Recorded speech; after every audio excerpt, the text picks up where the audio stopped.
sad and clear that on several counts you've discussed, you don't know what you're talking about.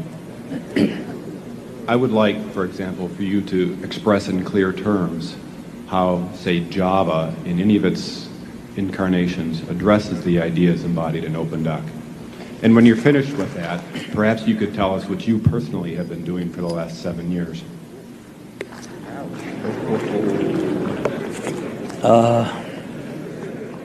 One of the hardest things when you're trying to affect change is that people like this gentleman are right in some areas. I'm sure that there are some things OpenDoc does, probably even more that I'm not familiar with, that nothing else out there does.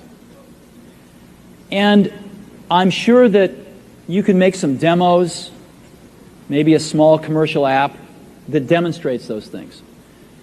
The hardest thing is, how does that fit in to a cohesive, larger vision that's going to allow you to sell $8 billion, $10 billion of product a year?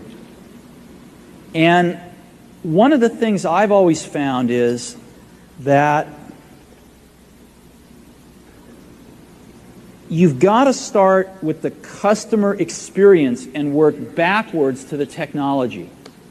You can't start with the technology and try to figure out where you're going to try to sell it. And I've made this mistake probably more than anybody else in this room. And I've got the scar tissue to prove it. And I know that it's the case. And as we have tried to come up with a strategy and a vision for Apple, it started with what incredible benefits can we give to the customer? Where can we take the customer?